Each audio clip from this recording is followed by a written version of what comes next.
Hey, what's going on, guys? It's Kasey Bethea. I'm back here with the podcast. So today is the first episode of my 5 and 5, which is essentially I'll go over 5 of the biggest storylines of the week. Try to get it done in 5 minutes, so we'll see if I can do that. But the first thing that I want to take away from the week is the biggest storyline is obviously the NFL Combine, and more specifically, this man Shaquem Griffin, University of Central Florida's linebacker, with the missing hand. He absolutely smashed the Combine. He ran a 4.38. He did 20 reps on the bench press. Yes, 20 reps on the bench press. He had a 117-inch broad jump, which is damn near 12 feet, which is pretty good. This guy really came out, and he's all everyone's been talking about, aside from Saquon Barkley, who also ran, I think, a 4.4 flat.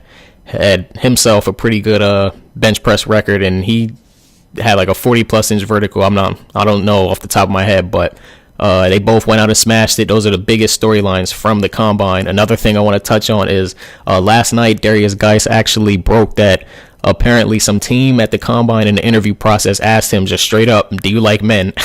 This is the very first thing that they asked him. I don't know why they keep doing this, knowing that they're going to get fined. So that's what happened with that. The last thing from the Combine I'm going to take away is Lamar Jackson. He had an okay performance. He missed some throws, some I guess shorter, easier throws by some media members, and guys are trying to say, oh, look, he should be a receiver. Look at his Combine performance. And he also chose not to run the 40-yard dash because of this same reason. Most likely, if he ran a 4.3, everyone would say, look, he's a receiver. So those are the big takeaways from the Combine.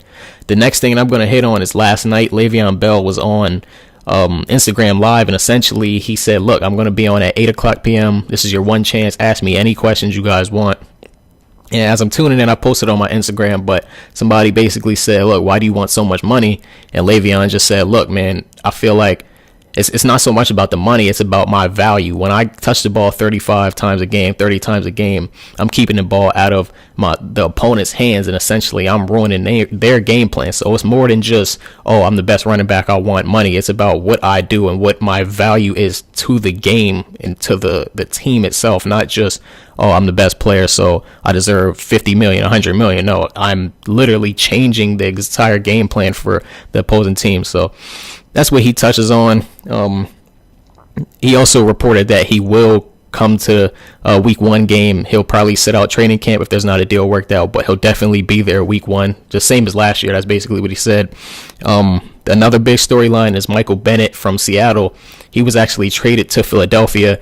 Michael Bennett and a 5th and a 7th rounder were traded to Philadelphia for Marcus Johnson and the 5th rounder. So I don't know much about this Marcus Johnson guy. He's allegedly a 4.3 guy, so hopefully he can replace Paul Richardson out in Seattle if he's able to get out of there and they still have a deep threat. So that's what happened there. I think the Eagles got a lot better from that move, and it sucks being a Redskins fans, clearly, but the next big storyline is out of Seattle as well.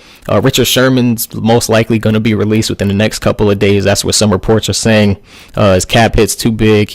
I guess the Seattle just wants to rebuild. It looks like Earl Thomas is on the trade block too. So they got a lot of big changes coming that way. So I will leave that to Seattle. Let them do what they do. The last thing I want to touch on is this Kirk Cousins situation. So apparently his choice now is down to the New York Jets and the Minnesota Vikings. So I'm not sure why this information was leaked out. I'm not sure why this is what he decides, who he's deciding between already. Free agency hasn't even started officially. So between them, I think the Jets will give him the biggest deal and Minnesota gives him the best chance to win. So these are 2 of the things that are happening around Kirk Cousins. Expect him to announce his decision maybe within the next month about between those 2. So we'll see what happens. We'll see the recruiting process and what gets done. But these are the biggest storylines of the week. These are my 5 and 5.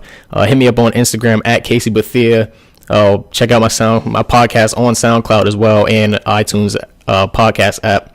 And also check out my YouTube channel. Thanks for tuning in, guys. Leave any comments. Hit me up on Instagram. Peace out. Thanks.